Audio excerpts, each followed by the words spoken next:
and welcome back to New Every Day. I'm Carrie. And my name is Jen, and on today's show, we are in part 3 of Life in the Desert, and you know what? You shouldn't feed the animals. It's so fun.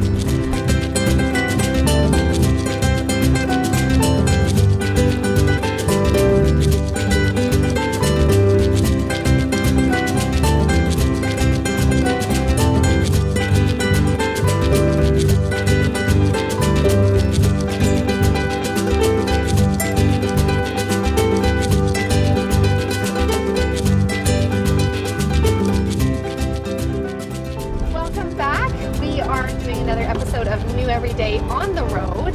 We are currently we're in California, we're headed to Los Angeles, and we finally left the desert. We went through the Mojave Desert, we went through Death Valley, and we learned some interesting things along the way. We've shared some of those things already with you, and just was totally different than anything I had expected. And Jen, we were traveling through stovepipe wells. Yes. In the desert, right by all the dunes and canyons, super dry. And surprisingly, there's wildlife in that area, including coyotes and rabbits and snakes and bats and donkeys, wild burros. Which we did see, which was very cool. So funny. Like, there it is on the side of the road, a big donkey. It just seems so strange. Well, and so that night when we arrived at Death Valley, where we were staying, we went to see a bat. A Batman. A Batman, actually. It said, meet the real Batman. And he really was a Batman. Like, he did research on bats. And it was just very interesting to listen to him. And he talked about how all the different kinds of species and how bats are actually created for their environment. And how Batman really doesn't have superpowers, but if Batman was to have the superpowers that a bat has, then a couple of those things would be supersonic hearing, that he would be able to hear well, because he's able to send out these sonars and pick them up. Another one would be thermoregulation, and one of the very interesting adaptations of desert bats is that they have an open area in their armpit right here of fur, and it's highly vascularized. So when they get hot, they can spread open that fur, and then it's just skin with all the vasculature near the top, so they can shunt the blood flow to the vessels that are closest to the top of the skin and kind of vent off the heat from their core near the superficial part of their body. And then when it gets cold, those muscles contract and the fur covers it and helps to insulate the bat when it gets cold, because as we learned, the desert can be quite cold, especially at night in the winter. Yes. So amazing things about these bats that you would just never know, that God created them specifically for this environment. And they thrive because of it. Right, and as you said, the Lord has created them for this environment. He's given them everything they need to survive. Like, we went and we talked, and you talked about in a previous show, the puffish, who ate specifically a type of fly, which larva? was specifically for in that environment. So as long as that fly is in that environment, then that fish is going to survive. Yeah. And so it's just very interesting as we listen to the Batman talk about the adaptations for these bats, and and he even talked about the hares, the great big long ears, and as you look at desert hares or rabbits, their ears are so big, but that's how they regulate the They're heat. radiators, in their system. And so it was very interesting just to think about this and to think about the desert animals. And one of our guides said, don't put your hands where you can't see. Where you can't see, because that's where a snake might be. A scorpion. Or a scorpion. And so just be very careful where you're putting your hands. And so, you know what? I just had a thought. When you look at the desert animals and how they've adapted to the hot weather, if you look at us living in Canada in the snow, like, we are so not equipped. Like, we don't have any fur. My dad says that when you have a beard, it's a whole lot warmer. And so I kind of get why guys in the north grow beards. It's like a face hat. God has equipped us actually to look after. He has equipped us for our environment. Yeah, but yeah. He's given us the ability to make clothes. He has given us, praise the Lord. Oh yes. Yes. Oh yes. So anyways, thinking about the desert, and we just went in thinking, okay, what kind of animals are going to be here? Like, there aren't going to be any. How can they possibly survive? And yet God has equipped them to survive in the environment in which He's placed them. But there's an interesting clash that happens when humans start interacting with animals, and sometimes it's not a good thing. Well, no, because one of the signs said, please do not feed the animals. And we've seen this lots of times wherever we've gone. It says, don't feed the animals for the reason of, and normally they show it because you're killing the animal from they're going to eat the plastic, the food isn't good for them. And It makes them sick. It makes them sick. And we're like, okay, I get that. Don't feed the animals because it's not good for them. But this one sign, it was so cool because it said, don't feed the animals, you will make them beggars and you are giving them a death sentence. Which I was like, oh, well, that's a totally different perspective than we've seen before. Yeah. Because, and the whole sign basically said, when you feed the animals, then it creates them to be beggars and they become less afraid of people, they come around more often, and then they actually will end up having to be killed because they may in fact attack a person because they've become so used to people feeding them.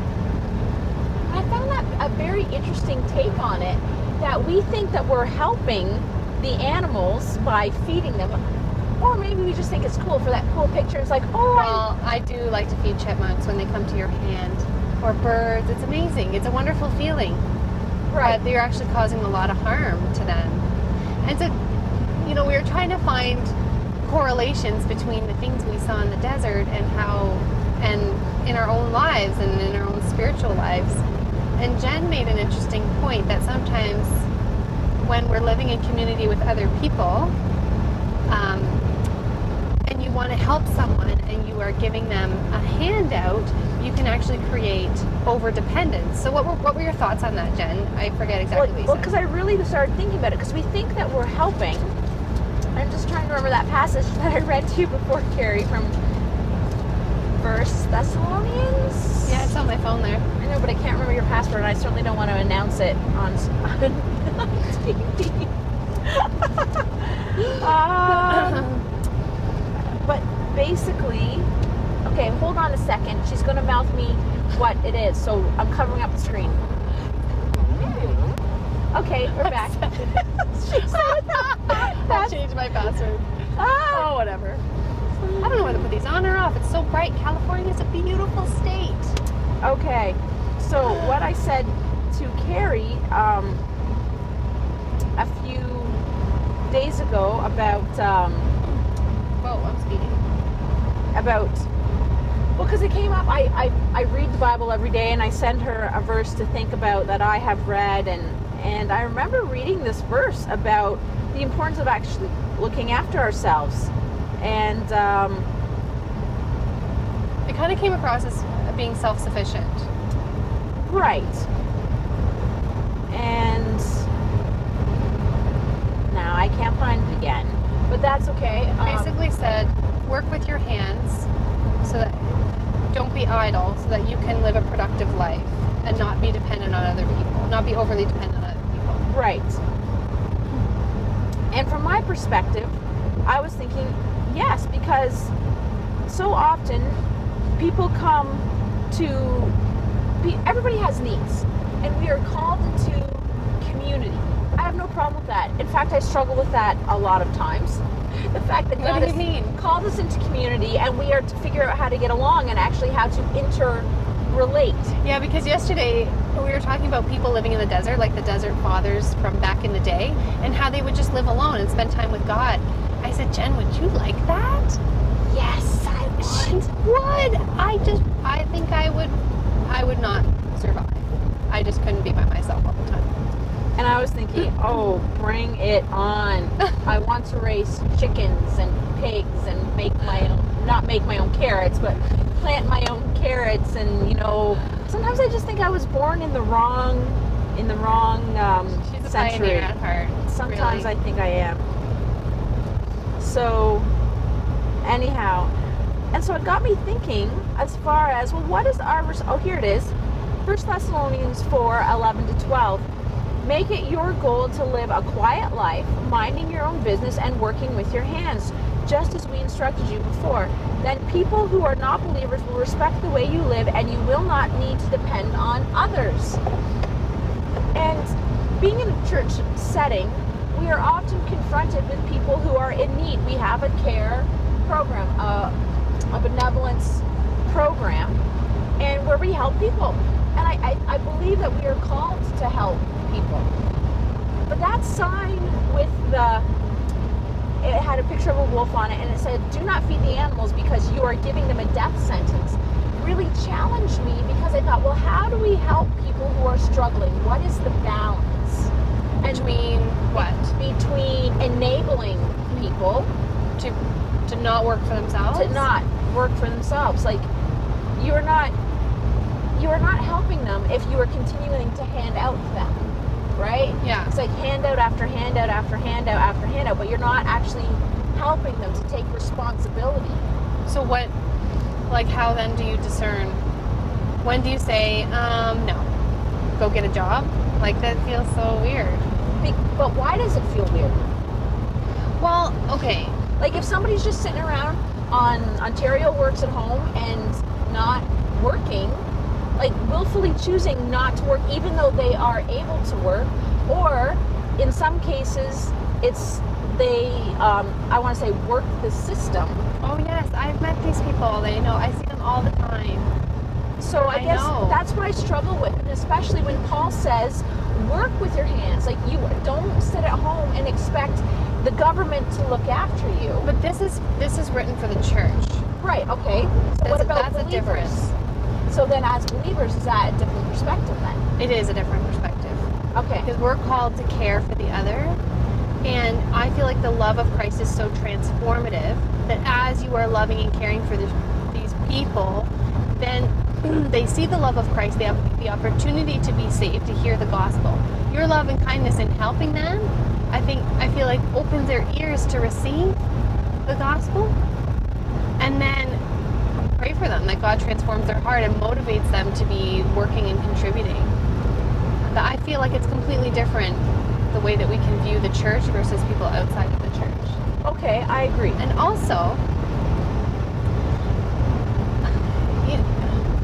I feel like I've been challenged in the past, or sometimes I might not want to give a gift if it seems, this sounds bad, like if it seems like a handout, like I'm just giving something away, if I'm unsure whether that's going to enable the person, or how they're going to use the money, or how they're going to use the gift.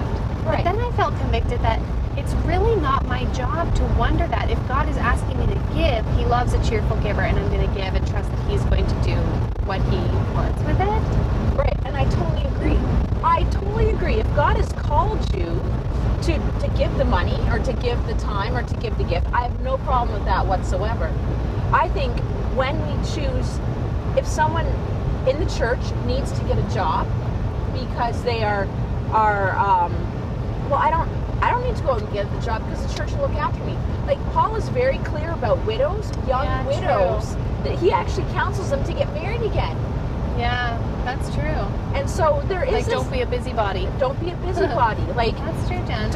and he's very clear. You need to do something. Work with your hands. Contribute something to your care. Do not expect the church to look after you. And it's very interesting because he says that to widows, right? And he actually says to family members, he's like, if your parents are struggling, then you help them. Yeah, don't let your own family be dependent on the church. That's your job to look after your own family first. Yes, and I think that's not. Oh, sorry.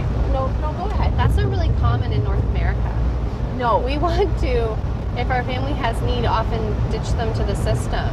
Like in Emerge, we get drop-offs all the time of people, they just are not wanting to care for their family. Yeah. So they make up elaborate stories of why they can't be cared for at home when we clearly see that they can be. Oh yeah. Especially Christmas. Oh, it's tragic. Oh. Anyways, but it's not common. Whereas other cultures, like in India, all the families they live together and they take care of each other, and especially so for the church. So, and I think that's part of the wrestle is, are the people that the church is helping, are they able to contribute in some way? Yeah. Or are they literally just relying on the church to take care of them rather than actually contributing something themselves as a believer? But then how do we lovingly do that? How do you lovingly motivate someone? I think it comes back to identity, because part of there's like a pinwheel of poverty, and there's a whole bunch of different spokes on the wheel that contribute to someone living in poverty, whether it's poverty of spirit or actually physically in poverty. And I think part of that is identity, whether you don't think that you are worth elevating yourselves to a better position. Right. You don't think you're worth getting a good job. You can't get that good job. So you just keep living in this cycle of receiving from other people, because that's just how you think you are. Right. Whether it comes off a little as a person rough around the edges or a little crusty, maybe underneath that is that misunderstanding of who they really are, that they are worth that. Right. And we're actually on our way to a church service this morning in LA. We're going to the Dream Center, right downtown Echo Park, Los Angeles. And it was started by a pastor named Matthew Barnett. And we'll put a link to the Focus on the Family episode where Jim Daly interviews Matthew and asks him, as a pastor, how he got this church started in downtown LA. And essentially, Matthew saw a great need and wanted to fill that need and ask God to help him. And his mantra is, see a need, fill a need. See a need and fill it, find a hurt and heal it. And he's actually, with the church and the community, purchased an old hospital, and that hospital has become a safe haven for people in the sex trade. It's a place where people who are homeless can go. They feed 80,000 people receive care from this church that never sleeps every month. Wow. And it's so easy to turn our eyes away from people who are in desperate need.